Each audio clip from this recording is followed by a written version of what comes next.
Dear students, welcome to gits measures. आज की इस वीडियो में एक्सप्लेन करने जा रहा हूं binary cross entropy, very very important point and very very important loss function, जिसको हम लॉग लॉस फंक्शन भी बोलते हैं। और ये स्पेशली यूज होता है क्लासिफिकेशन प्रॉब्लम्स के लिए, और क्लासिफिकेशन में भी बाइनरी क्लासिफिकेशन, जहां पे मेरे पास दो क्लासेस हैं। जैसे ईमेल वाला सबसे बेस्ट एग्जांपल है, क्या ईमेल स्पैम है या नॉट स्पैम है। इस तरीके के जब भी हमें बाइनरी दो क्लासेस में क्लासिफाई करना है डेटा, वहां पे हम लोग जो है वो यूज करते हैं क्लासिफिकेशन डेटा को। और उस डेटा में हमारे मॉडल ने कुछ प्रेडिक्शन की होंगी।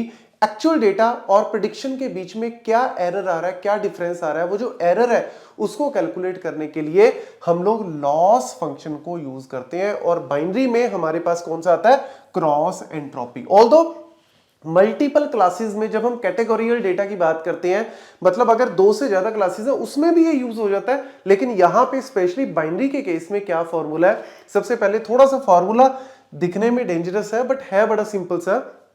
क्या कहता है कि अगर मुझे बाइनरी क्रॉस एंट्रोपी कैलकुलेट करनी है तो सिंपली मेरे पास फॉर्मूला है वाई आई लॉग वाई आई। यहां पे वाई आई क्या है कि एक्चुअल में ऑब्वियसली यार देखो, वाई आई क्या है हमारा, एक्चुअल में जो मेरे पास क्लासिफिकेशन आएगी ऑब्वियसली वो क्या होगी। जैसे मैं अगर लेवल की बात करूं, एक्चुअल में लेवल क्या होगा, या तो ईमेल स्पैम है या नॉट स्पैम है। यानी ये वाला डेटा जो मेरा वाई आई है एक्चुअल, वो या तो 1 होगा या फिर क्या होगा, 0 होगा। ऑब्वियसली 1 मतलब स्पैम, 0 मतलब नॉट स्पैम, लाइक दैट। तो ये तो मेरा वाई आई की तो दो ही वैल्यूज है, 1 या फिर 0। लेकिन जो मेरा वाई आई कैप है दैट इज प्रिडिक्शन वैल्यू। अब प्रिडिक्शन वैल्यू में वो क्या देगा, 0 और 1 के बीच में कुछ ना कुछ वैल्यू देगा। जैसे फॉर एग्जांपल अगर मेरा 1 स्पैम आना चाहिए था बट मेरे मॉडल ने प्रिडिक्ट किया 0.9, यानी नियर टू द स्पैम इसने कर दिया। बट थोड़ा सा जो लॉस है वो हमें कैलकुलेट करना पड़ेगा। तो वाई कैप जो है वो क्या है आपका, जो प्रिडिक्ट कर रहा है मॉडल, वो वाली वैल्यू होगी।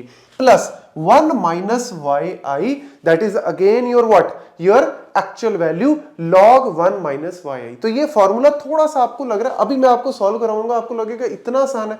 अब यहां पे एक पॉइंट याद रखना, जो लॉग है वो हमें लॉग ई जो है वो कंसीडर करना है तो ज्यादा बढ़िया है। मतलब नेचुरल लॉग लोगे तो ज्यादा अच्छा है। वैसे लॉग बेस 2 भी ले सकते हो, लेकिन जनरली हम लोग यहां पे जब भी हम स्पेशली बात करते हैं मशीन लर्निंग में, मेनली हम लोग कैलकुलस और ये सारी चीजों में नेचुरल लॉग लेना पसंद करते हैं। उसका सिंपल सा रीजन है, अगर नेचुरल लॉग लेते हैं, उसका डिफरेंशिएट करते हैं, मतलब उसको डेरिवेटिव निकालते हैं, तो 1 x निकल के आता है, सिंपल। लेकिन अगर मैं log बेस 2 x का अगर मैं डेरिवेटिव करता हूं तो ये क्या आता है, 1/x log जो आपका नेचुरल log 2। अब ये जो नेचुरल log 2 है 0.69 कुछ वैल्यू होती है।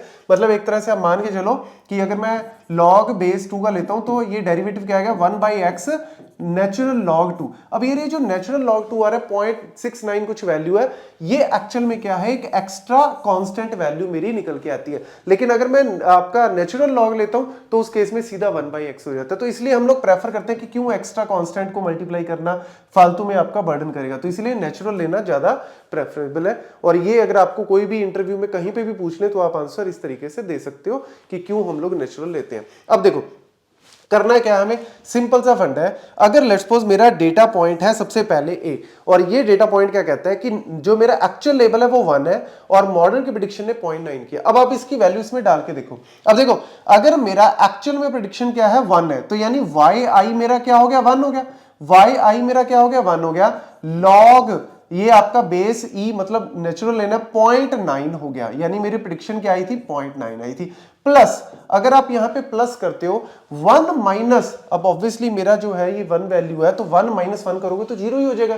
यानी जब भी आपकी वैल्यू 1 है, जब भी आपका एक्चुअल लेवल की वैल्यू 1 है तो आप ये ले लो, जब भी एक्चुअल लेवल की वैल्यू 0 है तब आप इस वाली वैल्यू को ले लो, क्योंकि या तो ये 0 होगी, ये 1 होगा, या वे 1 होगा, ये 0 होगी। बस सिंपल सी बात है।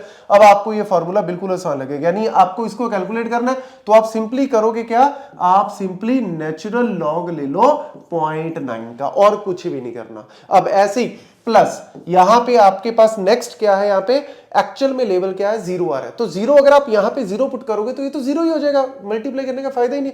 प्लस 1 माइनस 0 करोगे तो 1 आ जाएगा, और यहां पे log 1 माइनस ये जो वैल्यू है 0.7, यानी यहां पे आपको क्या करना है, simply natural log of 0.3 calculate करना है।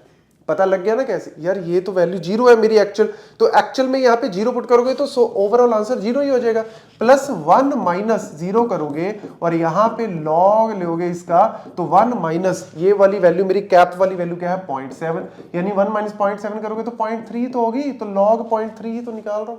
दैट्स इट, ये आपका सिंपल मैथमेटिक्स है। ऐसी अब नेक्स्ट क्या है 1 के केस में मैं डायरेक्टली ये वाला फॉर्मूला ले लेता हूं, यानी आपको क्या कैलकुलेट करना है, सिंपली नेचुरल लॉग ऑफ 0.4, इन तीनों को कैलकुलेट कर लो, दैट्स इट, और कुछ भी नहीं करना। इन तीनों को ऐड करके जब आप कैलकुलेटर से इजीली कैलकुलेट कर सकते हो, और डिवाइड बाय हम लोग इसका आंसर आई थिंक जब आप कैलकुलेट करोगे -0.7 समथिंग कुछ इस तरीके से आएगा, बट ऑब्वियसली यहां पे 1/n से मल्टीप्लाई करना है, यानी इसको यहां पे एक तरह से आप कह लो 1/3 माइनस में है, और ये आंसर भी माइनस में जो भी आ रहा है आप इसको कैलकुलेट करोगे तो आई थिंक 0.7 करके कुछ वैल्यू आ जाएगी, वो आप चेक कर सकते हो खुद से, ये आप इवन चेक करके कमेंट सेक्शन में इसका आंसर भी लिख सकते हो। तो प्रोसीजर मैंने आपको बता दिया, आपके लिए बस एक छोटा सा टास्क छोड़ा है कि ये वैल्यूज को प्लस करके और 1/3 माइनस इससे मल्टीप्लाई करके आप सिंपली इसको डिवाइड कर दो और आपके पास आंसर आ जाएगा। तो क्या आंसर आ रहा है वो कमेंट सेक्शन में लिख दो, बट मेन कहानी जो है वो फॉर्मूला क्यों यूज कर रहे हैं, कैसे है,